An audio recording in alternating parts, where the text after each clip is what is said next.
Thank you for being a friend. Travel down the road and back again. Your heart is true, you're a pal and a confidant. And if you threw a party and invited everyone that you knew, you would see the biggest gift would be from me. And the card attached would say, thank you for being a friend.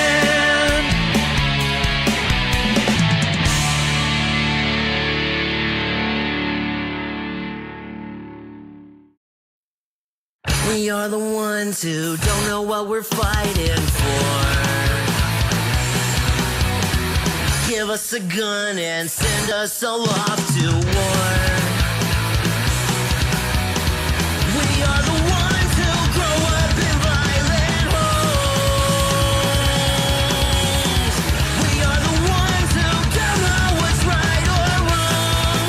I know.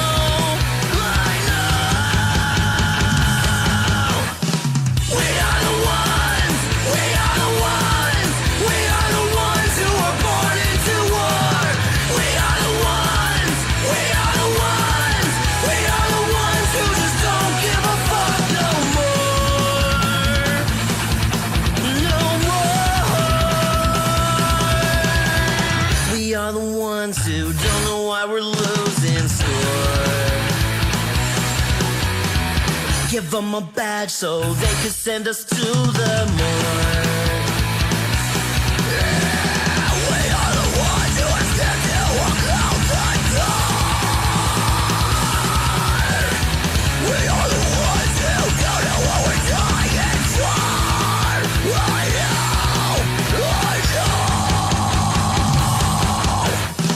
We are the ones who are born into war. We are the ones who just don't give a fuck now. We are the ones who are born into war. We are the ones who just don't give a fuck no more. No. Get off his fucking neck. Oh, that makes you know.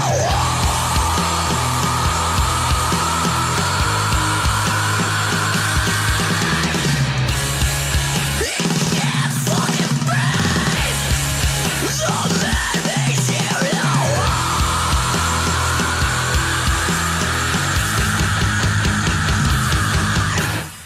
We are the ones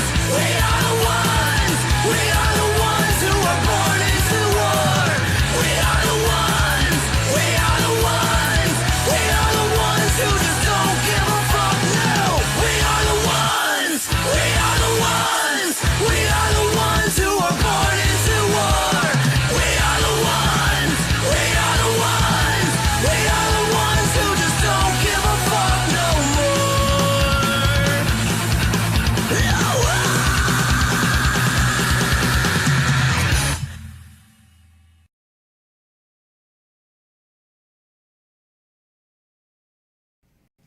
No. Warning: this podcast features adult subject matter, adult language, and things not meant for children to hear. Viewer discretion is advised. You've been warned. If it's Thursday, welcome, ladies and gentlemen, boys and girls, children of appropriate ages, to the latest episode of the I'm No Joe podcast, the show where every armchair quarterback can feel like Eddie Bravo. I, of course, am your hostess with the mostest, the meter. The meter does many things if you're nasty. I, of course, have a lovely panel here to join me this evening to get into all the shit-talking and shenanigans, the fight announcements and fuckery that has trickled out the MMA pipeline since we saw you wonderful folks last.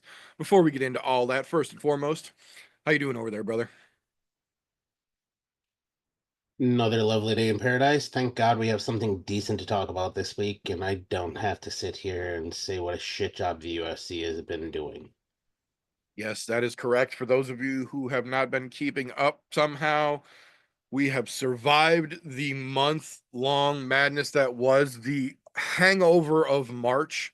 4 fight night cards in a row, most of them a hell of a slog to get through, but we are finally here. We have got a bunch of fights this weekend to look forward to, as well as UFC 314, the pay-per-view that most of us have been looking forward to all year long. But we will get into that and all of the other fun stuff in just a little bit. To start things off here, the way we like to do, a little bit of news and recent events, fight consolations, fight confirmations, things that have fallen down the MMA pipeline and we feel are relevant to you wonderful folks this fine evening. So we will start off, to the surprise of very few who have been paying attention.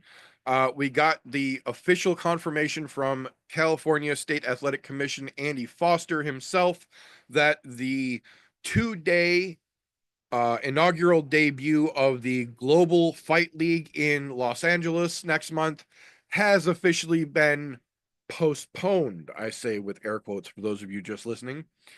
We got a report directly from the owner himself, Darren Owens, that one of the major financial investors in the GFL pulled out at the last minute, and it impacted their ability to cover all the fees required for the May show.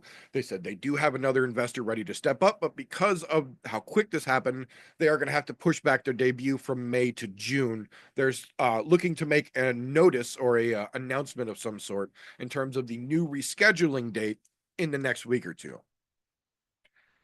I will be greatly surprised if that does actually happen, because the vast majority of the fighters who were signed to fight with GFL and specifically on this debut card have already said they are moving on, that they all pretty much had a suspicion that this might be the case, but now that it has officially come to fruition, they're going to move on as well. So we will see. Yeah, we will see how it actually goes, but I'm betting. That's my bullshit flag, and I'm fucking waving it. That thing was never getting off the fucking ground. As good as it sounded in theory, it was never happening. Yeah, there's a reason that a lot of us, pretty much everyone in MMA journalism anywhere, said from the very beginning when this was announced, even though, to his credit, Darren Owens did the town hall meeting with Mike Heck, answered a bunch of questions, tried to get the hype built up and do everything the right way. Pretty much everybody that saw this from the very beginning said, I don't fucking think so. So it didn't pass the initial sniff test. Now it's starting to look like it's going to be exactly what we all pretty much thought it was going to be. We'll see if they actually get to reschedule everything, or if this is as far as GFL ever actually makes it as an organization, which is kind of the way that I'm thinking it's going to be. That being said, moving forward here on things that are going to happen. May 10th, down in Melbourne, Australia, will be the host of the official CJI2 Craig Jones Invitational. They are going to be featuring 3 different teams of competitors this time around, and they are holding a tryout style, or a tournament style, bracket to find out who's going to compete, because they've had so many fucking entrants, people trying to get into this over the IBJJF or the ADCCs or all the Pan Americas. CJI basically stepped up and took over all jiu-jitsu competitions across the fucking globe. $1 million cash prize guaranteed. It's hard to compete. Like, there's a reason that PFL got so much attention when they came out with a $1 million per weight class guaranteed prize for every division that they had. And there's also a reason why they had to stop doing that and have since changed to $500,000 prizes for tournament wins, no longer into the fucking seasonal bullshit. So it's going to be interesting. There are already a lot, and I mean a lot, of the big names in the jiu-jitsu world have already signed on or committed to compete at CJI too. So it's going to be real interesting to see once we get a final roster of everybody who's actually going to be in this. You know, the best part about this is I don't think Craig Jones will stop offering $1 million no matter what it takes. That dude is the kind of dude that will suck dick to make $1 million just to make that happen. He knows exactly how valuable the position that he is in is, and he understands the responsibilities that come with it, which is why this was not set up hastily. This is not a GFL situation. Craig Jones has investors backing up investors backing up investors. Craig said this is set to go as long as he is willing to host it, essentially. So this, in my opinion, is going to be the future of jiu-jitsu competitions. Tying closer a little back to the current here. They just can't seem to catch a fucking break here. PFL, like I mentioned earlier, is now doing an actual tournament single elimination formula as opposed to the quote unquote season style that they did in previous versions of their yearly show. This being the second of the PFL tournaments coming up tomorrow, and they have just had their second competitor in the main event fall out. Leandro Higo has now had 3 different opponents to headline tomorrow's PFL show. They managed to get one last minute this afternoon. He did make weight. The gentleman previously got signed, got cleared medically, and then could not make weight. So this time the fight is actually still on tomorrow, but with the third fighter main event change in the last 2 weeks.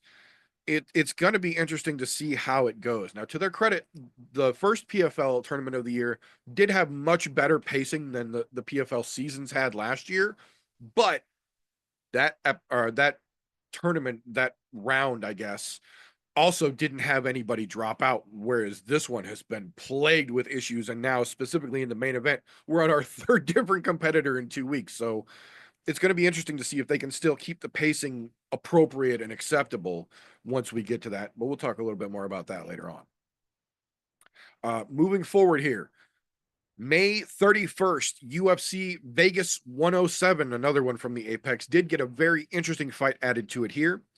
Oban Elliott stepping back into the cage to take on Ramiz Brahimaj. Definitely an interesting matchup with 2 very talented, potential young up-and-comers here. Of course, they're going to put that on fucking Apex card, but still, nonetheless, could be a fun watch. We did get the official confirmation yesterday.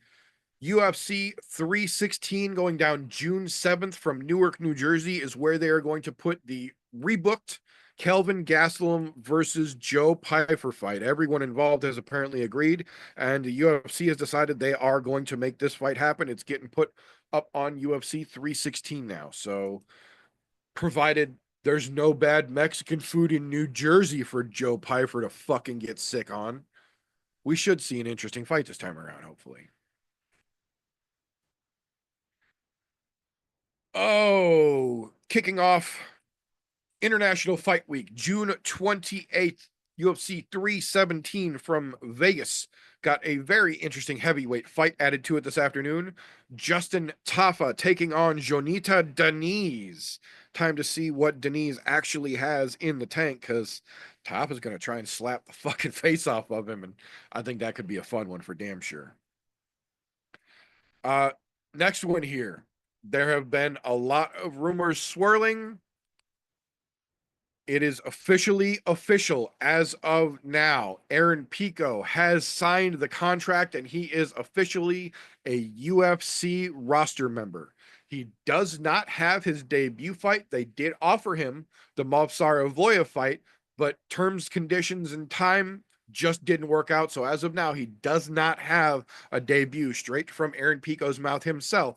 He does not have a debut. They did offer him the Mozart fight, but it didn't work out. He is on the roster now, and he's just waiting for them to find the right place for them to slide him in. So this is the one that Dana White himself said in a press conference that he and the boys in the office rooms were all very excited when they found out that Aaron Pico went into free agency and that they were willing to do whatever it took to get him. Now we got him. Time to see what they're actually going to give him a chance to do, because Aaron Pico is good. Aaron Pico is real fucking good. He might be one of the best UFC acquisitions we've seen in recent years, in all honesty. So this could get real interesting real quick. That being said, after the last 2 weekends,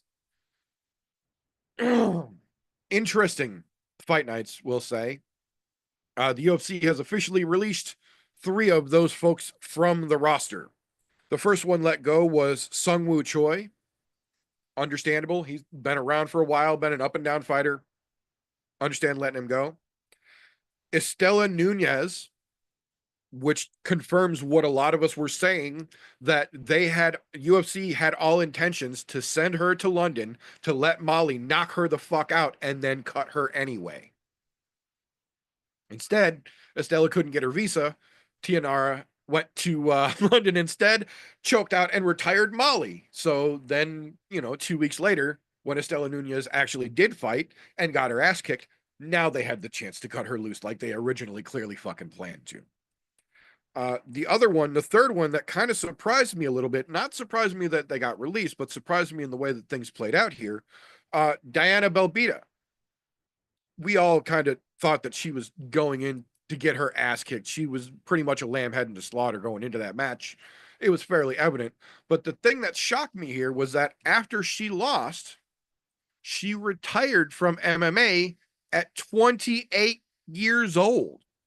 Her final record was 15-10, definitely an understandable reason to retire. She said, I never expected to make it to the highest platform in MMA, and I did somehow, and I fought there for a good long run. Now it's time to see the next chapter of my life holds. This is one of those situations where, as much as it seems like a downer, I would much rather see a fighter retire when they are able to tie their own shoes and sign their own name legibly than the alternative here. So obviously this is not ideal time for a 28-year-old to retire, but at the same point, it's understandable. She spent the time she wanted to spend in the UFC when she didn't think she was going to get there to begin with. Now she's going to focus her life elsewhere. So tip of the cap to Diana Belbita. Hopefully whatever she goes on to next in life is prosperous for her. Last one I've got here. We talked about it a little bit last week. We did get more information this week. Cain Velasquez has officially been sentenced, and as of his sentencing, has now officially been sent to the temporary or the quote-unquote evaluation prison, where they determine what level of security they're going to be going to, all of that type of thing. In doing that, we also found out that officially, as of right now, before anything else is retroactively applied or proactively applied due to what happens in there, sitting right now, 1 year from now, March 2026, Cain Velasquez is officially eligible for parole. Like I said, that is before they apply all of his time served. That also does not take into effect any good behavior that he will get time knocked off for while he's in there, which he has already demonstrated while he was incarcerated.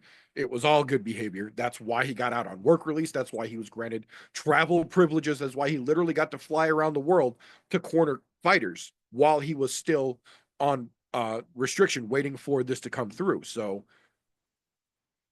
there are some legal experts, I am not one of them, and I do not claim to be, but there are some legal experts who say if everything goes according to plan, best case scenario, Cain Velasquez may be eligible for parole before Thanksgiving this year. I'm crossing everything I can fucking cross. This is literally the best possible outcome this situation could have had. So again, we cannot condone the actions, but given the circumstances, this is the best possible way that everything could have played out. That is all I've got for news this week. You have anything over there that I might have missed? Nothing worthwhile. Alrighty. Well, in that case, it is in fact a UFC pay-per-view fight week. And so if you've been watching the show for a while, you know that that means we are bringing back our fan favorite segment here, the casual corner. And when we bring it back, the casual corner, that means we need ourselves a casual to do the casual corner with. So I believe somewhere lurking in the background here, we have got ourselves our very own casual. If he is staying around, there he is. There we go. So, ladies and gentlemen, with UFC 314 on the horizon, we bring you another edition of the Casual Corner. To do that, we bring in our buddy Flintlock. How you doing over there, Flintlock? I'm doing good, guys. How are you? Not too shabby. So, 314 is on the horizon. Let's get your casual corner take for the co-main event. Michael Chandler and Patty Pimblett. I'm going Pimblett. I think he's getting it. Okay. Okay. I know that Chandler's got the experience, but Rocking with the we'll Beetle. see. I get it. That's okay. That's okay. So that'll bring us to the main event then. We've got gold on the line. Alexander Volkanovski versus Diego Lopez for the featherweight belt. How you think that one goes? Volkanovski. Rockin' Alex are great. I respect it. Yeah. Good shit. All right. Thank you for your time, sir. Much appreciated. Not a problem. Ladies and gentlemen, casual corner. So that being said, before I fucking forget, like I do most weeks, we're going to give you our combat sports menu for the weekend. Because even though we do the show around the UFC's calendar, so does every other major combat sports promoter in the world, quite literally. So just to give you an idea that there is, in fact, more this weekend to look forward to than just the UFC, we're going to give you a quick little rundown of all of the top fight cards, in my opinion, for you guys to keep an eye out for, excuse me. Starting off bright and fucking early, as is more often the case than not, tomorrow morning at 8:30 a.m. Eastern, 7:30 a.m. Central Standard Time, One Friday Fights, because they're on the other side of the world, number 104. I love when they do this, and they're doing it again. They're opening the card with 2 MMA fights, then there's 1 kickboxing match, then 9 Muay Thai fights, and 4-ounce MMA gloves. If you have not seen Muay Thai and MMA gloves, it is fucking spectacular. Get yourself a cup of coffee and be ready first thing in the morning because you're going to enjoy it. I'm telling you now. That being said, later on in the evening, like I mentioned earlier, PFL's tournament number 2 kicking off at 9 p.m. Eastern, 8 p.m. Central Standard Time from down in Florida. This one will be on ESPN2. Poor Leandro Higo, his third fucking replacement fighter. This time, he literally has one of the alternatives from the tournament who got pulled in after the other guy he was supposed to fight for the second time out got pulled because he couldn't make fucking weight. So, Liz Carmouche versus Ilyar Joanna in the co-main event. Very interesting ladies fight. There's a couple of fights on this card that I'm telling you right now, the average casual is still going to want to watch, even if you don't recognize the names. There's going to be some good matches on this PFL card tomorrow night. In the event PFL is not your cup of tea, don't worry, because kicking off at the exact same time over on UFC Fight Pass, 9 p.m. Eastern, 8 p.m. Central Standard Time, is LFA 206 from up in Prior Lake, Minnesota this time around. There are a couple of names on here that the casuals might recognize. The hardcores will know probably 5 or 6 of them here, but this is one of those, what I like to refer to as feeder organizations. It's kind of the B tier league. When you get to the top of the stack, you get to the belt, somewhere in that range. This is generally where we get a lot of our UFC fighters. So even if you don't recognize the names, some of these guys could be or may have been UFC fighters at one point in time. Fun fights to kick off tomorrow evening. That brings us over to Saturday. And Saturday, there is really only one show in town. And that's part of why we are all so fucking excited for it. Back at normal evening times, kicking off the early prelims at 6 p.m. Eastern, 5 p.m. Central Standard Time will be UFC 314, Lopez versus Volkanovski, live from down in Miami, Florida. We will talk about that more in just a little bit here, but because this is a pay-per-view week, that also means that kicking off at 5 p.m. Eastern, 4 p.m. Central Standard Time this Saturday, Flitlock and I will be doing the pregame show to give you all of the goodies to get excited about right before the fights kick off. That being said, though, life happens, so we don't have the kid with us this week. We don't have a cans of contenders, so what we are going to do instead, we are going to jump to the only segment in the show that does require its own individual disclaimer first, and then we'll do some more talking about 314. So, if you'll excuse me for just a moment. me. Tapology.com does not in any way, shape, or form support, sponsor, or endorse the I Am No Joe podcast. Yet. That being said, Tapology does offer you the option to go onto their site, make a free account, and make fantasy-style MMA picks like we do here on the show. They even let you make groups. So we made one. It's called ImNoBookie, all one word, or Group 965, however you need to look it up. The group is open to the public. You are welcomed and encouraged. Make yourself an account, sign up, join the group, and then let us know who you are, and we will hold your picks accountable with our picks in a segment that we call Tapology with TJ. We're fucking back. The last one before the fucking paid per view. Now,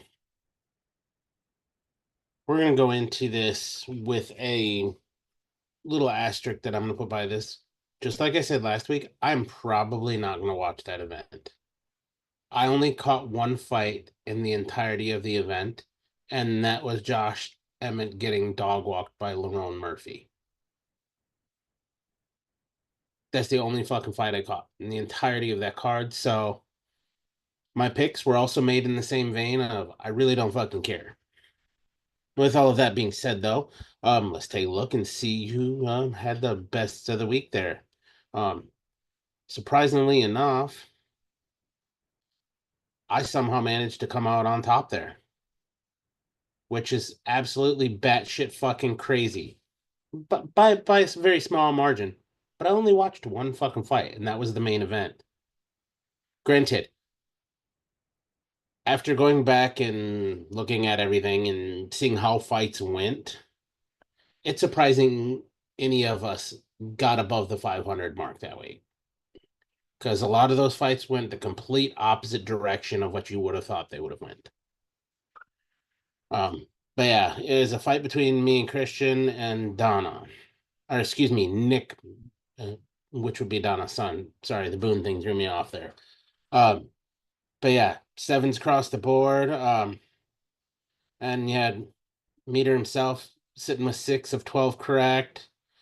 Vindog somehow was just below the meter with 7 of 12 correct, but that came down to getting the right decisions and, well, the semi-perfect pick in there. Donna had a rough week sitting at 6 of 12.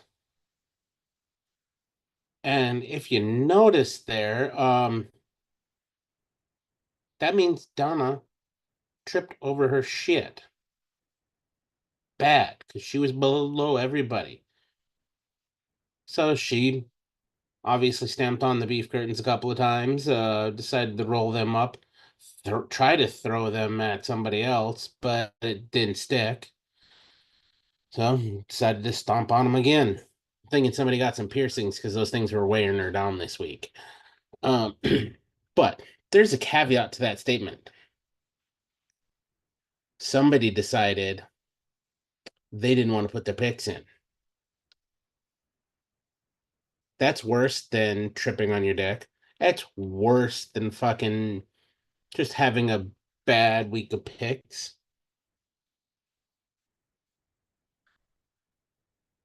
That's just straight up fucking failure to do the job. What I'm hoping happens, and I'm going to leave this very vague, and the people who watch this regularly and watch my show are going to know who I'm talking about, but the person who's supposed to be turning wrenches with me on Sunday, putting together bikes, really needs to get their shit together this week. There's a paid per view. Don't fuck it up. You know who you are.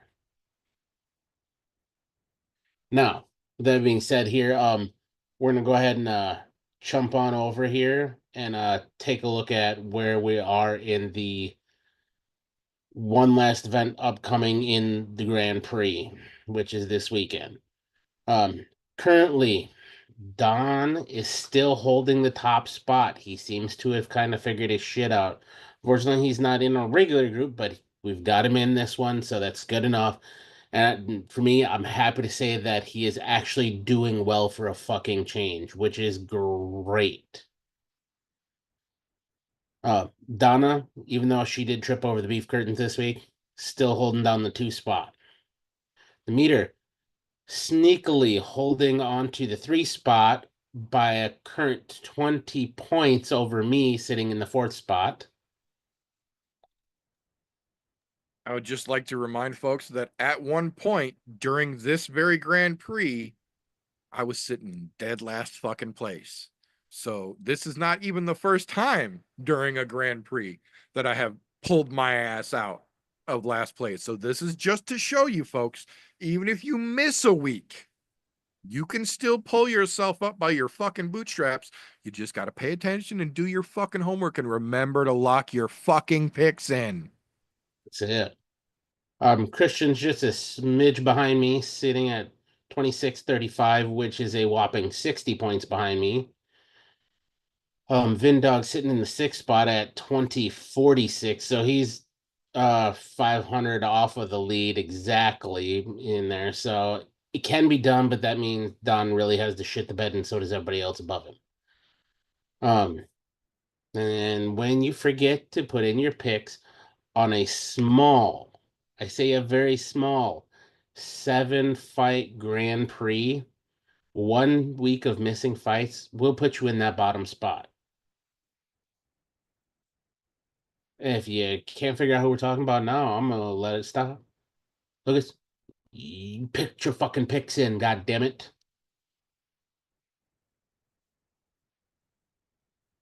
That's why you're in the bottom spot. And also, if you really want to know if it makes you feel any better, you are 800 points off the lead. So basically, for you to win this week, you have to get a perfect, and everybody else has to forget to put their picks in. But you still have enough leeway where you could possibly jump Vinny and not end up in that bottom spot. So you got that going. Putting that out there. So you're saying there's a chance. Oh, that didn't cover everything up to this weekend coming up as far as Tapology is concerned. If you are not a member over on Tapology, please come over and join us. It's absolutely free. I know you guys like free shit because you're watching us either free on YouTube or your podcast consumption platform of choice. Come over. Tapology.com is free. It's free to join the group. Group 965 or ImNoBookie, whichever way you want to do it. Continue to be a cheapskate in life. There's nothing wrong with that. But be a cheapskate and have fun with it by coming over and making fantasy-style MMA picks. We'll pat you on the back when you do well. We'll tell you to make your fucking picks and not forget them when you forget. Even when it's me, I call myself out. I am not allergic to this at all. So it's not just everybody else other than me gets picked on because I'm the one who's going over them. No, everybody does. But everybody also gets a pat on the back when they do really well. So, you know, and if you're kind of a middle of the road pack guy, you probably will never get mentioned. But with that, we're going to move over to the odds this week. And does anybody want to guess who still doesn't have fucking odds for the UFC yet? Bet MGM. They have really been fucking slacking. Like, I honestly do not get it. So, last week we used DraftKings. This week we're going to use Caesars. Just so that way everybody is aware. For the most part, they have done a fantastic job again of making a lot of coin flips. There's really only a few wider odds on the card, so I'll cover the slightly wide ones and then the two wider ones. Surprisingly enough, one of these that is fairly I'll say, I won't say fairly wide, but it's worth mentioning, is the Trishan Gore and Marco Trulio. They've got Trulio coming in as a minus 380 favorite over a plus 300 in Trishan Gore. Perfectly acceptable to me. I have not been a fan of Trishan Gore at all. So, you know, it adds up. Oh, the other one that is slightly wide, and I'm not going to call him super wide because it's not, and that is Darren the Damage Elkins and Juicy J Julian Erosa. They've got Erosa coming in as a minus 340 favorite over a plus 265 in the Damage Darren Elkins. I think that's a little wider than it should be because, well, let's be honest here. Julian Erosa isn't that great. Also, Darren Elkins is not that great, but he's not that bad either. I'm saying he takes one or 10 before he gets fucking jazzed up and ready to go. Those are the fairly wide odds. The rest of them are pretty close to coin flippy. So there's a couple honorable mentions I do want to put in here, and then I'll cover the widest odds on the card. The first of those honorable mentions, because I think it needs to be talked about, Bryce Mitchell and Jean Silva. I've got Silva coming in only as a minus 220 favorite over a plus 180 in Bryce Mitchell. Not a super wide odd, but with all of the fuckery that's going on around that fight, I'm talking about outside of the cage and the chatter both ways. It seems like they could have fucking. I think those odds might be a little skewed. They could have ballooned. I think they could have ballooned them, to be honest. But you know, it is what it is. I The feel other like one, that might be one that as we get closer to the fight, I think those odds are going to go up. I really do. and that very well could be the case there. But I just feel like they should have been a little wider from the get-go. The other one that is going to be an honorable mention here is Patricio Pitbull and Yair Rodriguez. You've got a very talented Yair Rodriguez, albeit whether you like him or not, I'm still not a fan because he got his big fucking kick from a fuckery event up elbow. But to his credit, he's put away some pretty good fighters, and I will give him credit where credit is due there. But they've got Rodriguez coming in as a minus 205 favorite over Pitbull being a plus 170 underdog in his first fight in the UFC. Those are some pretty narrow odds for what you would figure coming over. And to be honest, I mean, we know Pitbull has put out fucking Michael Chandler before. So that's a huge statement there. I think they could have had those odds, to be honest, a little bit tighter. Or even brought them in at even odds. I wouldn't have even been mad if they put Pitbull as fucking the favorite in this. But they're not doing it because of the place that he's coming from. But they've done that with a lot of other fighters that come into the UFC where they make them the underdog initially because, oh, well, you're coming from a subpar fucking. But, you know, I'm just saying, based on what we've seen, knowing that he's taken out Michael Chandler before, the dude's a legitimate threat. Albeit 37 years old, he is still a legitimate threat. He moves like he's still in his early 30s, to be honest, which is fucking amazing for anybody to get to that age. It's like watching some one specific Cuban that is no longer in the UFC that just doesn't look like he's as old as he is. Now, for the widest odds on the card, I think this is a little bit fucking crazy. Chase Hooper, Jim Miller. They have Chase Hooper coming in as a minus 900 favorite over a plus 600 in Jim fucking Miller. That's right, Jim fucking Miller. Look, Miller is one crafty fucking veteran who is still putting fighters away. We've recently, in his last 3 fights out, we've watched him knock somebody out. We've watched him sub somebody. The dude is legitimately still a threat. And knowing he's just as good on the ground as probably as Chase Hooper is, I don't think that they're quite on with where these odds should be. I'm not saying that the odds should be flipped because, to be honest, you kind of got to give Chase Hooper credit where credit is due. He's a young kid and he's got a really great fucking ground game. But I don't think his stand up is that great still. His stand up still needs a lot of fucking work.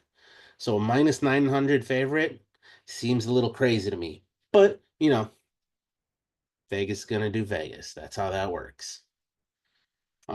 Now, as per usual, we'll go ahead and cover the co-main. Speaking of someone who has gotten beaten by Pitbull, Michael Chandler and Patty Pimblett. Michael Chandler coming in as a plus 135 underdog, and Patty a favorite at minus 160. Pretty goddamn close to a coin flip. Not surprised there at all. It is what it is. Now, the other side of this here, going into the main event, and Alexander Volkanovski and Diego Lopes. Or Lopez, excuse me, can't fucking talk.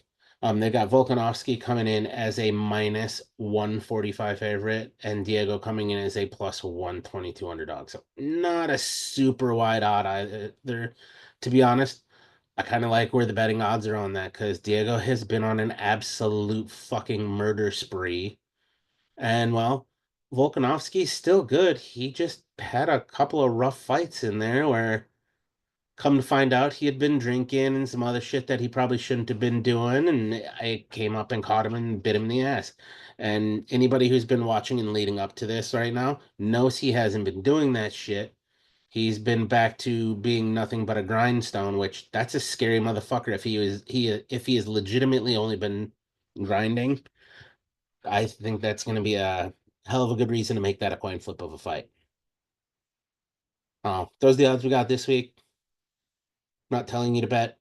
If you do bet, bet responsibly. Know that your odds will vary depending on where you're making your bets at. Because even little casinos, if they have sports betting available, their odds will vary based on who they're using. Are they using Caesar, Bet River, FanDuel, Betway, fucking DraftKings, Bet 365? I think. Oh well, I think Bet 365. That's a European one. Sorry, across the pond. Well, for our across the pond listeners, there you go. You fucking learned something new. Well, no, the American learned something new in this case. Never mind. But that's all we got this week. Hopefully, when we come back and we talk about this, you guys have done great on your picks, and those of you who did bet, make some money.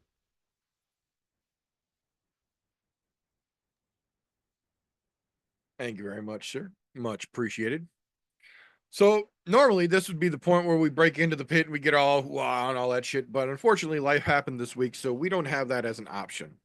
So instead, what we're going to do here to round out the end of the show, we're basically just going to get in here and give you a little I'm No Joe style preview. We're going to talk about some of the fights we're excited about, some of them that we're not, and tell you why. Just a little quick, almost a pre-game, if you will. And in order to do a pre-game, I would of course need my co-host for the pre-game show itself. If he's still hanging around here, I know he was somewhere. There we go. There he is. So we will of course bring Flintlock back in for you, so we can get into all of the goodness that we have got here for 314. So to kick things off here, Flintlock, what are you most excited about for this upcoming card? I'm more interested in the co-main event. Patty and To be honest with you. Chandler? Yeah. I want to see what happens.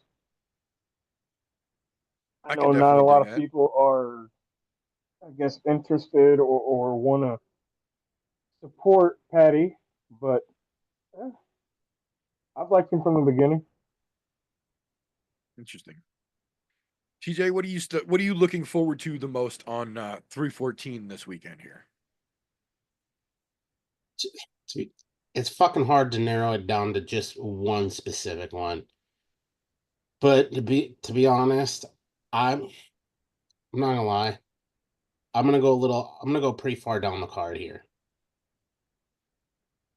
I'm ready to see Jim Miller and Chase Hooper. You can't go a card without fucking rooting for Jim Miller.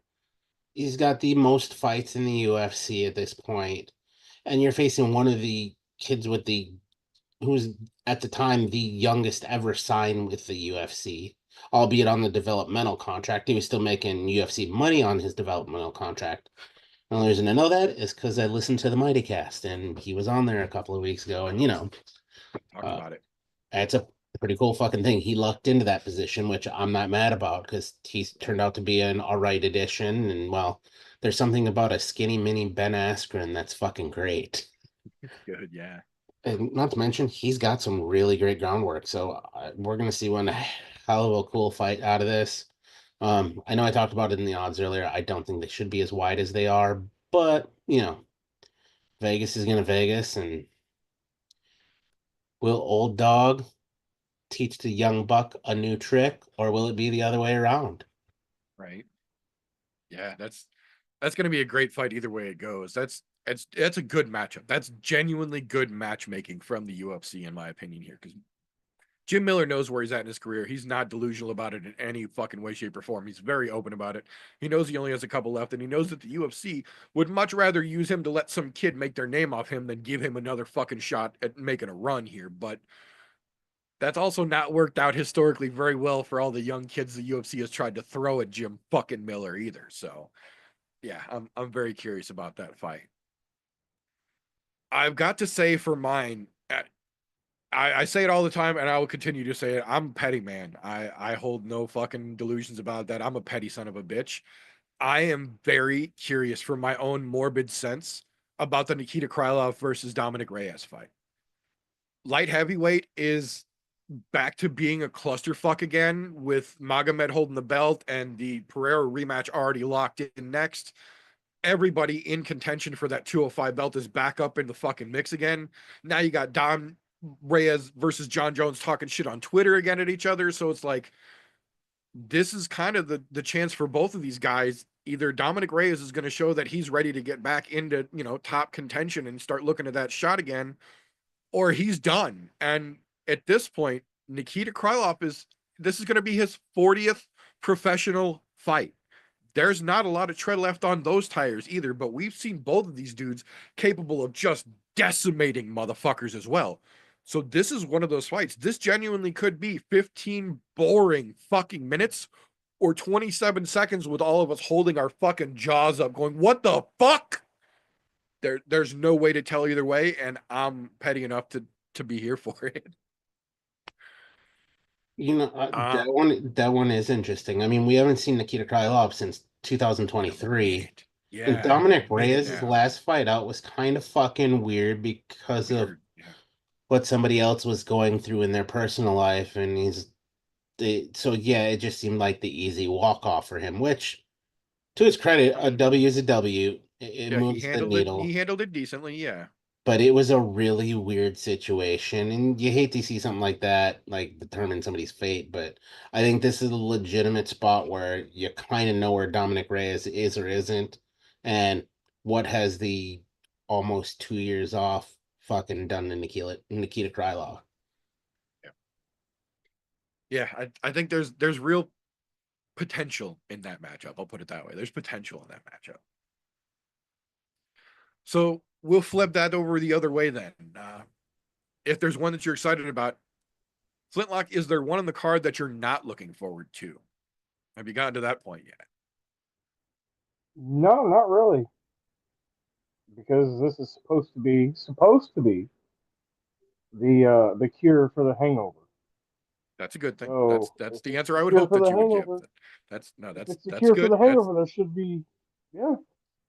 I agree. That's the exact answer that I would hope you would give in that situation. Oh, the innocence of youth. That's why I asked him first. So then I'll turn it over to you. Go ahead. I have watched some robberies, so Yes, you have absolutely seen some good robberies with me for damn sure.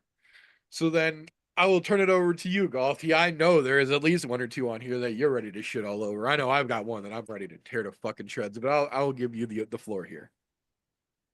Yeah, I'm gonna shit on it because I shit on it earlier, and I'm never taking my word back against this person. Is fucking Tresean Gore and Marco Tulio. Look, Marco Tulio's coming into his second fight in the UFC. I don't give a flying fuck. Unless he beats the absolute brakes off of Tresean Gore, this fight is not worth watching. Fucking flip channels, flip your woman over, whatever you got to do. I mean, at this point, you may as well stick it in her ass, because as bad as this is, you may as well go play in the mud.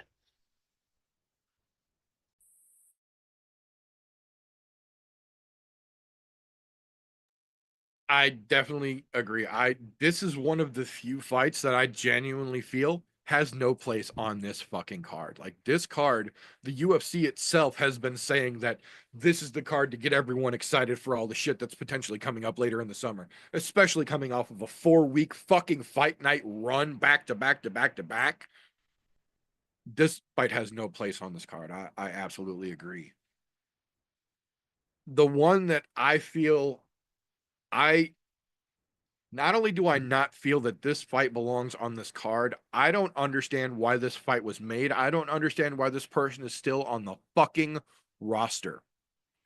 Cedric Dumas versus Michael Alexichek. I got no issues with Alexichek. He's a great B-list fucking middle of the road fighter. That division needs some bodies. You know, middleweight needs some fucking blood right now. On the other side of that coin, I've said it a million times and I will say it a million fucking more. If you get convicted of domestic assault on your fucking partner, you should never in your life be paid to fight.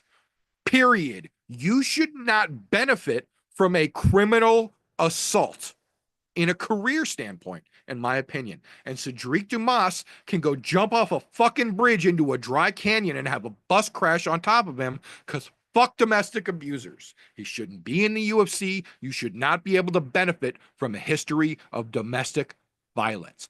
Fuck that piece of shit. That being said, Man, on a I feel happier like you note, took some words out of my own mouth, dude. Like the whole fucking get hit by a bus, start on fire, and I wouldn't piss on you to put you out. I wish I had the vocabulary eloquent enough to describe the horrible things I wish would happen to that fucking human being. It's every one of them. Because this isn't the first time that No, he's we've he's had not these the first, conversations. and at this rate, he probably won't be the last, unfortunately, either. No, to be honest, I think they need to pass a background check before they fucking do any of that shit. And being as you do work for a company that promotes violence, if you're convicted of any sort of violent fucking things, and especially domestic abuse, walking papers immediately. They really need to change that. Like, they need to put something in fucking writing where those guys understand that this is not an acceptable behavior. It will not be tolerated. You want to do that shit, you're not welcome here. I don't know the extensive background to this guy, but what I do know is any job I've ever held, if you get convicted of something like that, you're gone. Yeah. So what makes Usually the UFC instantly. different? It's because the owner got caught smacking his fucking wife and didn't have to pay any repercussions himself. Basically. Yeah, he did. He has to live with it for the rest of his Yeah, he's life. got to live with that memory. It's all right when you've got enough money to pay for lawyers. Yeah. Yeah, when you can make things disappear with your wallet, it's hard to actually have to be held accountable for things. But you know, UFC's gonna UFC. So that being said, we will flip this over to the top of the marquee. So co-main event here: Michael Chandler versus Patty Pimblett. Flintlock, you said you think you got Patty going for it. How do you think he does it? Um, so hmm, I want to say knockout, but it's probably going to be submission. Not sure what, but I feel like he's going to go more ground game.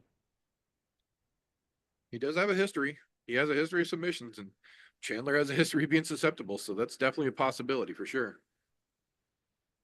He's got, I think, 6 knockouts on his record, but I mean, the majority of his decision wins were submission.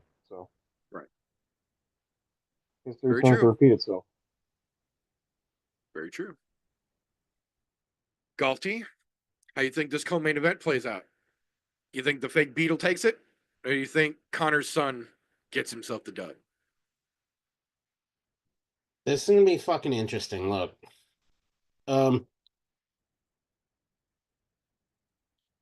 I'll put it this way: when Patty came into the fucking UFC, I was kind of excited to see him come over. He was a dominant champion before he moved into the UFC, right?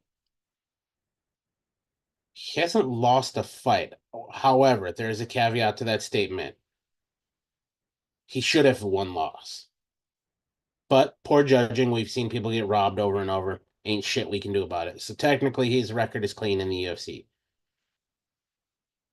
He took out Bobby Green in the first fucking round.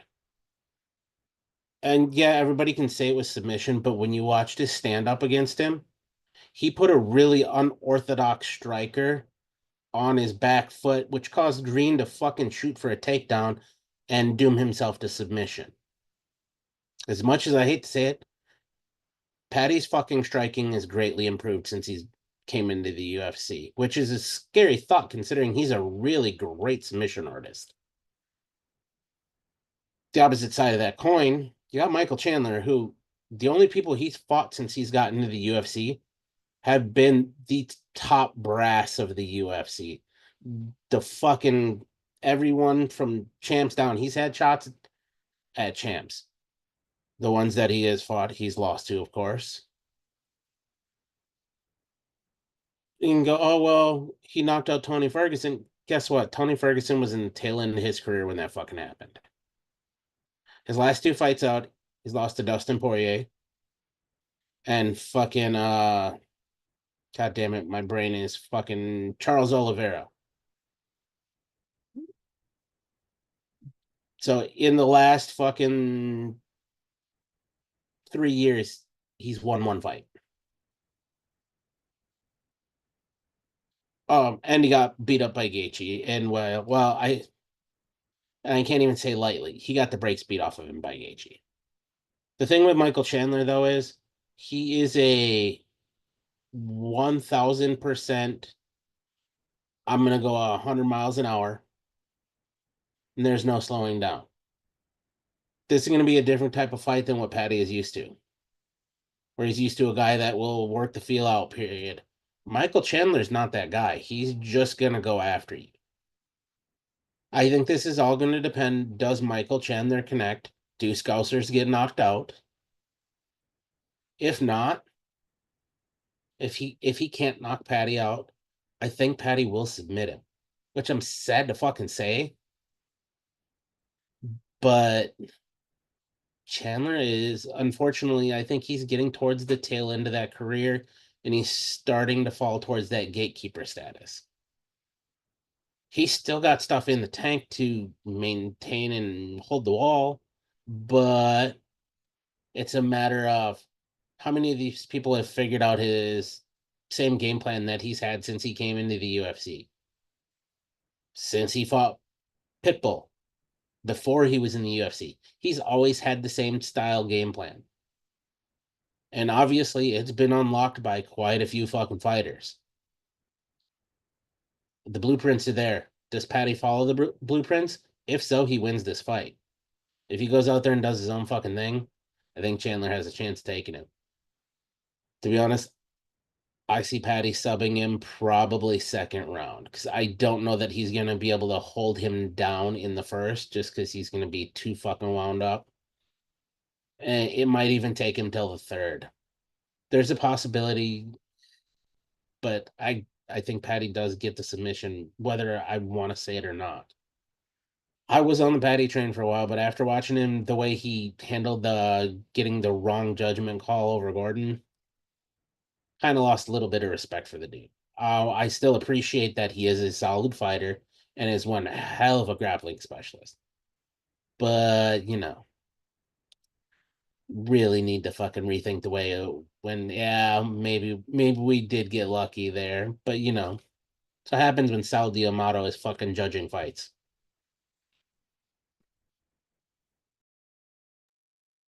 Yeah, I definitely agree.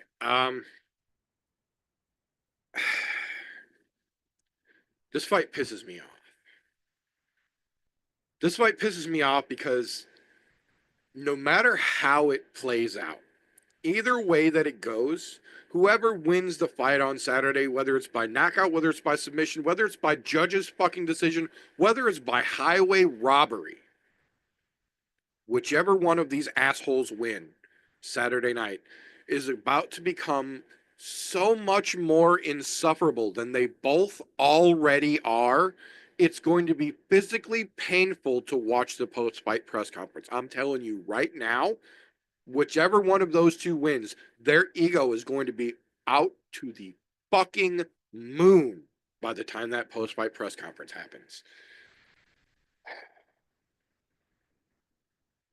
Honestly, what I really hope happens is Chandler gives him that Tony Ferguson fucking front kick. We see Patty's fucking Muppet hair flop down over his fucking face, and then he grabs Chandler on the way down, and as he's falling asleep from the front kick, he chokes Chandler out, and we get a double DQ, and nobody has to fucking deal with either one of them. But we're not that lucky. That's not going to fucking happen because this isn't a cartoon or a comic book, unfortunately. In the real world, Michael Chandler is going to come out, and he's going to try and go pedal to the fucking floor like he always does. And the real determining factor, in my opinion, is going to be, can he catch Patty in the first? Because Patty, for as much shit as he likes to talk, has not been hit clean by anyone in the UFC. Not at all. He's been clipped a couple times decently, but he has not been hit clean by anyone in the UFC yet. And as much of a cunt as Michael Chandler is, in round one, he carries fucking power. You can watch almost any one of his fights all the way back. When he throws in round one, he lifts himself off the canvas onto his fucking tippy toes. He leans so hard into everything he throws. And if any one of those, sloppy or not, touches that fucking blonde mop, the kid's going to fucking sleep. I'm telling you right fucking now. But, and I mean Sir Mix-a-Lot likes him. They're that big. But if he can't connect in the first round, it's just a matter of fucking time. Because Michael Chandler, for all of his wrestling accolades, can't seem to do it in MMA for some fucking reason. Dude was a collegiate fucking rock star, gets to the big game with his skill set, and then can't fucking do it anymore for some reason. So if it comes to the point where we're going into round two and Chandler has not hurt Patty, Wu-Tang, motherfucker. Wu-Tang, protect your neck, because he's coming for it, dude. If Chandler can't knock Patty out in the first, I don't think we see judges in this one. I think you boys are 100% correct. I think if Chandler can't knock him out in round one, period, I think he gets choked out. I think TJ's right. I don't think we even see round three. I think Patty will catch him in two if he can't knock him out in one. So, two questions real quick. Yeah. Could it be the caliber of fighter that he's fought just hasn't been able to touch him? Does he have a decent enough defense like that? Or is it just luck? Both. You said he hasn't really been touched.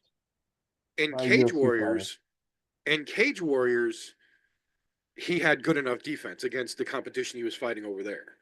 Since he's come to the UFC, though, it's caliber of competition, in my opinion. He just hasn't faced anyone as... Sorry, I threw up in my mouth a little bit. As good as Michael Chandler in his UFC run yet. So if he somehow gets past this, it's only going to get worse from here. Like, he is at the uphill climb of his career. He has essentially been walking a slope, a slight incline at this point. This is where the fucking mountain kicks in. Chandler is the base of the mountain. I'm not going to put him any higher than that, but Chandler is the base of the mountain. From here, it only gets infinitely more fucking difficult. So I So if think the a, base, I think a large part of that, to answer your question, in my opinion, is yes, his defense has been good enough up until this point. But that's based on the caliber of fighters he has been fighting. Now, his last fight out against fucking Bobby Green or King Green or whatever the fuck he's calling himself now, that was a good step up as far as dealing with strikers that are better in the division. But he's not to that tier where it really steps up. And Michael Chandler, like he said, is right at that fucking cusp of, where the striking gets a lot better and you really have to be on your game. You're really going to know after this week whether it's his defense is that good or his fight IQ or if it's just been luck up to this point. Yeah, the luck runs out this weekend one way or another. Either And he's that good or he's getting fucked up. the other caveat I have to that though is, like I said, after watching his fight against Bobby Green, his fucking stand up is a lot better than what it was when he started in the UFC. Was it 4 years ago now? 4 years ago, yeah. Yeah, it's improved leaps and bounds compared to what it was when he first got here. To be able to outstrike a guy to force him to fucking shoot and then end up getting subbed because of it, that's a good sign. And in MMA, a lot of times the best fucking defense is a good offense. Now, Most of the time, yeah. could the mountain, the base of the mountain, could it push forward hard enough that Patty just steps back with a counter shot, and we don't have to worry about that? And if that's the case, that means his defense is good because that's part of your defense is countering. I mean, That and it's kind of a toss up and up in the air until we see what happens this weekend. right. I want to give him the benefit of the doubt, even though, like I said, I'm not a fan of how he handled the whole Jared Gordon thing. But because he hasn't lost in the UFC, I still have to give him the benefit of the doubt of going, yeah, maybe he is that just fucking good and we just don't realize it yet. Well, that and the other side of that is that Michael Chandler isn't a great striker. I wouldn't say he's a great striker. What I say is that he hits real fucking hard early on. When he's still got a full gas tank, he will literally put his whole fucking body into every punch he throws. And he's fucking fast. And he's quick with it. Yeah, he's real quick. And Patty's never seen anything like that in his whole fucking career. Everybody Patty's fought, for the most part, in terms of strikers, have been more of a we're going to stand in exchange, we're going to strike traditionally kind of thing. Chandler don't play by those fucking rules. He's not the best in the world, but he's definitely different than anything Patty has seen so far. So if Patty's defense is as good as it might be, he should be able to handle that. If it's not, though, boy, this is going to be a car stuck on a train tracks with the fucking train coming.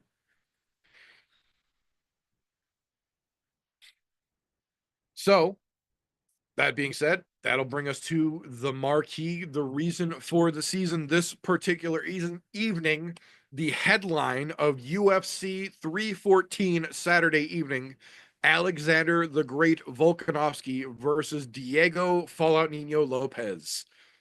Featherweight strap is on the line. How do you think this one's going to play out, Flintlock? I think Volkanovski takes it.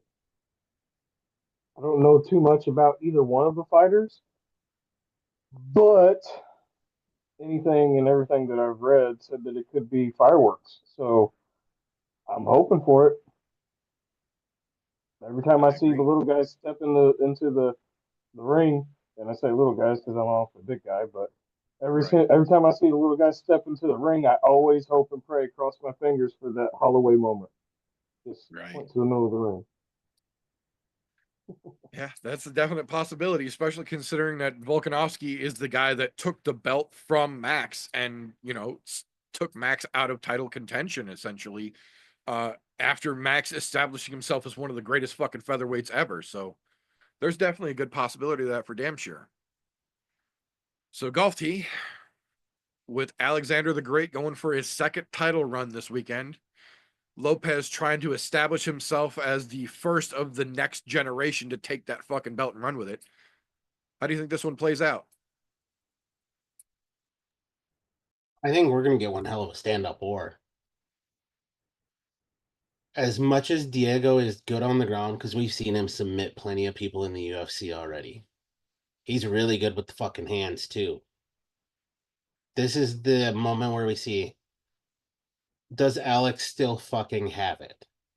Because look, if we go back far enough, we go back to the first fight with Max Holloway, where every one of us, myself included, was writing Volkanovski off, going, there's not a better striker in the UFC than Max Holloway.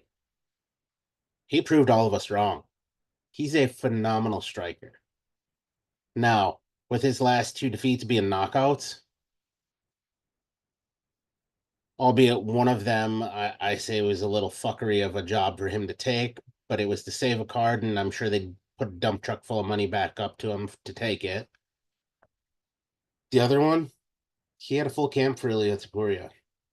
Taporia beat the ever-living shit out of him and made him look like he didn't know how to strike. But the other kept spot to that was, hey, I've been fucking around, I've been drinking, haven't been focusing on my training as much as I should. Volkanovski's getting up there in age. Because he's what, 36? I think.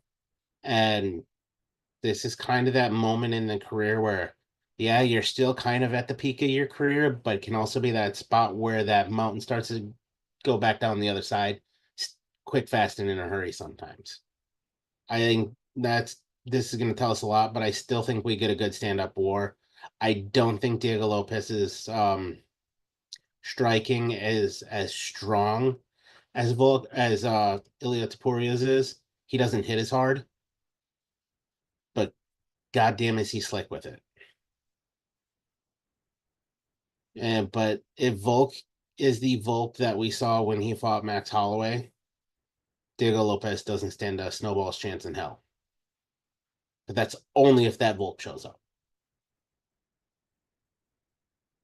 To be honest, as much fuckery as I've seen him doing in the last couple of years, I'm hard pressed to believe that he really fucking got back off the pony and is really at it.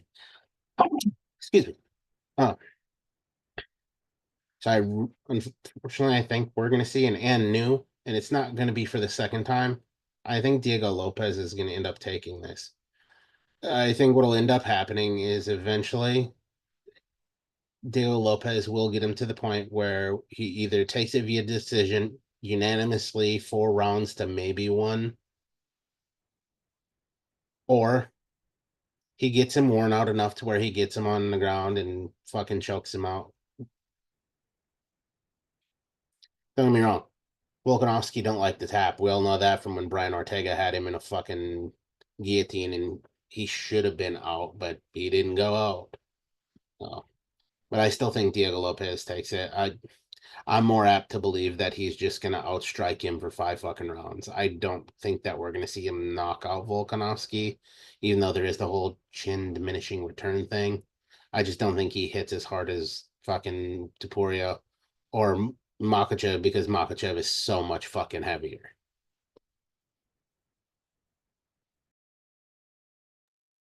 Yeah, unfortunately I'm inclined to agree.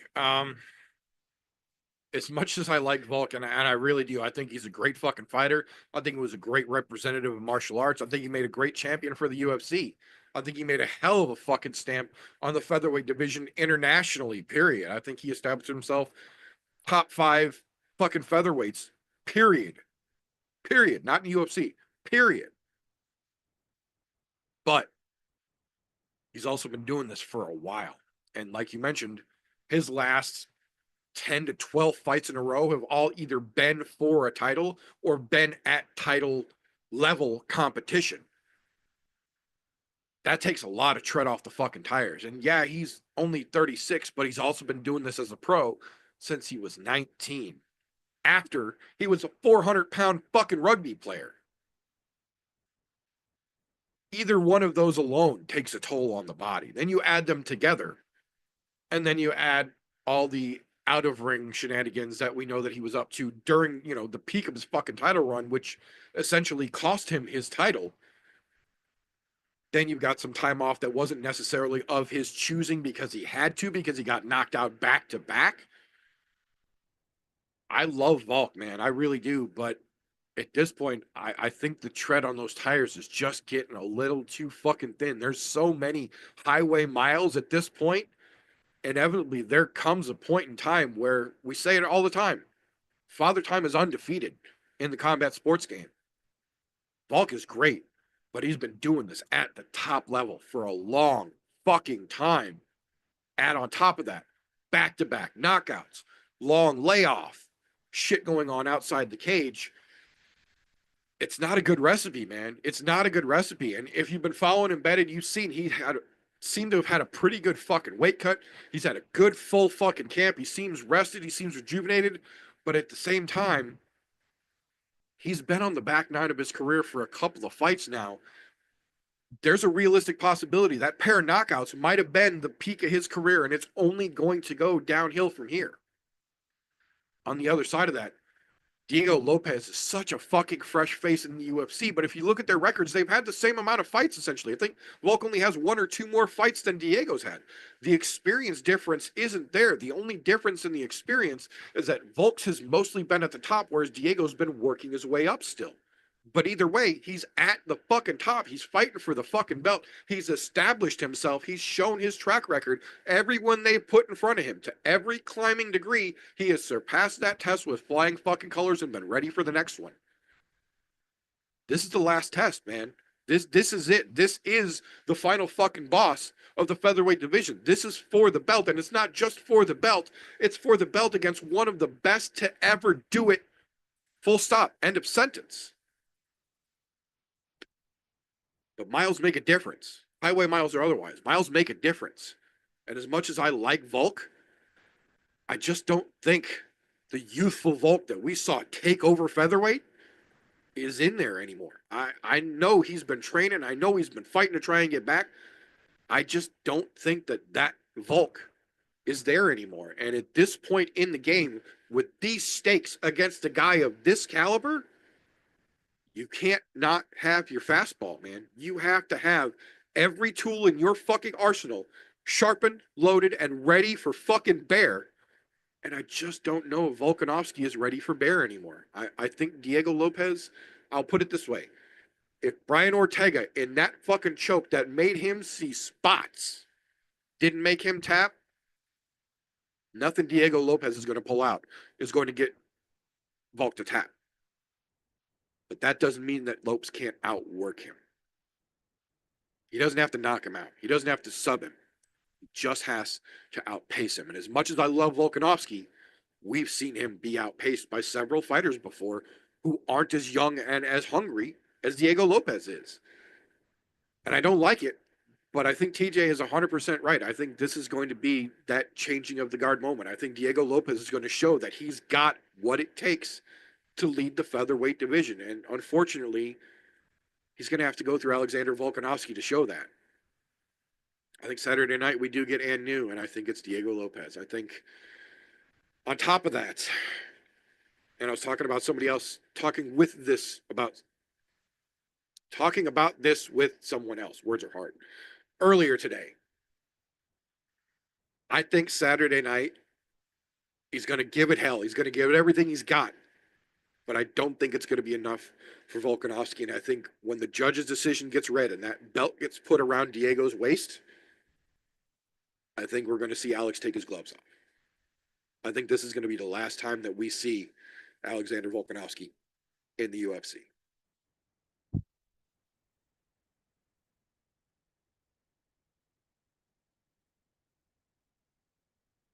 You never know. Maybe right, maybe wrong, but It's a possibility. I mean, I don't know that it'll hang him up, but it could be that time. after everything that he has said about needing fights and needing that goal and about if he can't fight for the belt, what's the point? I think part of that is a stuck mindset of because he hasn't been doing anything but fighting for the belts for so goddamn long. So He doesn't fucking know long. how the rest of the game still works. Yeah, I mean, I agree. he's basically, if he loses this, he's gonna get it put into a position similar to Max Holloway, where Max, the only way that he's going to get another title shot right now is if Lopez wins. Lopez wins, yes, Max will get a title shot. If not, he ain't seeing one. Yeah, and that's if Max is even willing to cut back down because Max, like Ortega, has said that he spent his time at featherweight and he's tired of that weight cut. So, yeah, that might be up in the air at this point. So, yeah. No, Saturday night's going to determine a lot. It really will. Saturday night's going to determine a lot going forward. To be honest, I think they're fighting right now for the fate of that featherweight division. Because right now, with a lot of the top moving out of the featherweight division, it kind of fucking throws things to who's next, who's going to carry the torch for what's been a fantastic fucking division. I mean, yeah, you've got Mozart, you've got Aaron Pico coming in. Right. Lerone Murphy is obviously stepping up to the plate. Literally But saying that he was trying to follow Diego for sure. Yeah. a lot of them aren't that same pull as the Max Holloway, the fucking Volkanovski. Ilya was that pull until he decided to vacate the title and move on. So it's going to be a really weird division for a little while, depending on what happens here. I mean, to be honest, in my own opinion, the best outcome for this division is Volkanovski winning. Because that gives fucking Diego something else to fight for. He probably ends up having to fight fucking Max or Movsar. Or Mozart, yeah, that's good. That And should then force the Mozart fight for sure. Lerone coming up, he's got a pick of the litter. I mean, Yair Rodriguez is up there, depending on what he does this weekend. I mean, fuck, we could see Pitbull get thrown into the fucking top 10 if he beats I was fucking just about to Yair. say, Yair might not even be in the conversation anymore if he gets his ass handed to him this weekend. It's a weird this fucking card could shake up a lot. This card is basically a fucking what's new with the featherweight division card. Yeah, it is. It's gonna be interesting to see what happens, regardless. I agree completely. But that is UFC 314, so that is what we have got for this particular episode. But as I say every week, when we wrap things up around here, that is not the end of the fun. Presuming everything is okay tomorrow, the other half of, well, he's not here for me to point at, but the kid and his other half will be putting out their podcast, presumably, over on Spreaker.com, the Slow Bake and Contemplate podcast. You can check their podcast out, as well as the links to all of their social media and their channel over on the ImNoJo Discord down below as well. When that is done, that is not the end of the fun either, because as I mentioned earlier, this is a pay-per-view week. That means that 4 p.m. Central Standard Time, 5 p.m. Eastern, Saturday afternoon before UFC 314, me and that fellow over there will be dropping our pregame show to give you a little more info, a little more rundown on the show and any changes that might have happened between now and then, because the weigh-ins are tomorrow and who fucking knows. So keep your eyes peeled Saturday afternoon for our pregame show. And then after that, as always, keep your eyes peeled across the weekend over on the ImNoJo's YouTube channel at youtube.com/@ImNoJo over on the shorts tab, because any fight finish worth talking about, you will have a little video up there to keep an eye on. That being said, wrapping it back around to next week, you cannot forget about Wednesday nights. Next Wednesday, pretty much every Wednesday, 8:30-ish Central Standard Time over on the Golf T Vapes YouTube channel. He does a little thing called the Foggy Fairway. We teach you how to make a little bathtub e-liquid. We talk a little bit of advocacy. We talk a little bit of shit. We hang out. We have a good time. It's open to the public. Links for his channel and the show and his socials all down below as well. Go check that out and tell him how awesome he's doing as well. Now that he's done fucking prattling on, in case you guys didn't know, other than what's going to be happening Saturday at 4 p.m. Central Time before UFC kicks off, the meter does way more than just talk about kikis and punchies. In fact, he does many things. If you go down below, click on Linktree / the meter does many things, or Linktree / I'm no Joe. That will take you to each and every one of the many things the meter does do to fill in those time slots when you have nothing else to do. I would say watch all of his content on Saturday night, but we actually have a decent card, so it's worth watching. So in this case, I'm going to tell you to turn away from his content Saturday night, other than the 4 p.m. show, of course. Watch the pregame, then switch over to fucking your fight platform watching system of choice. Watch the fights, then go back to his content. There's plenty more where that'll take off. So if you're a night owl, when that card gets done at midnight, if you're Central Time around midnight, you'll have plenty to do until 6 a.m. when it's time to take your ass to bed. You know. Thank you very much, sir. Much appreciated.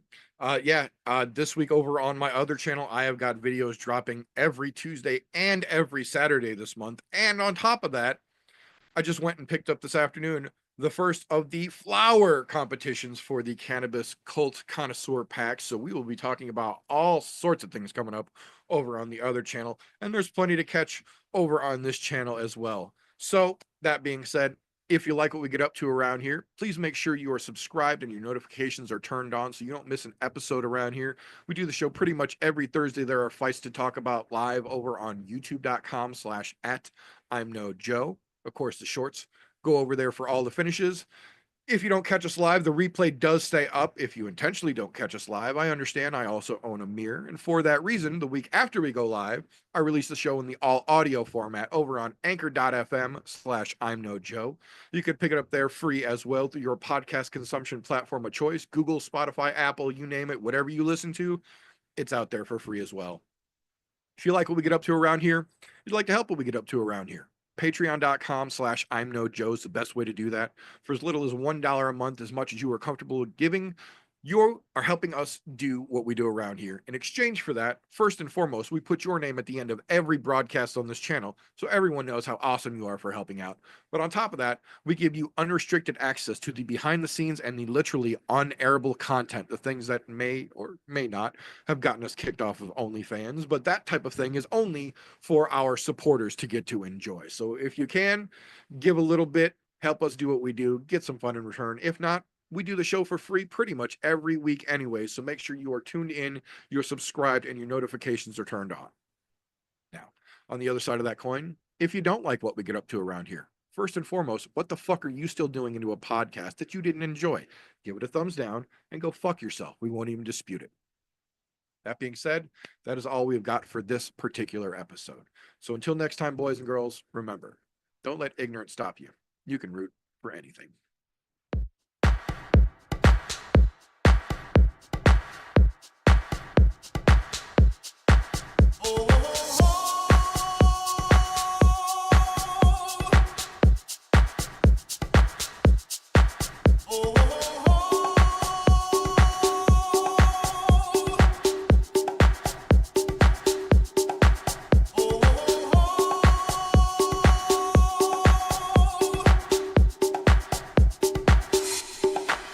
Everybody was kung fu fighting. Those kids were fast as lightning. In fact, it was a little bit frightening. How do I say goodbye to what we had? The good times.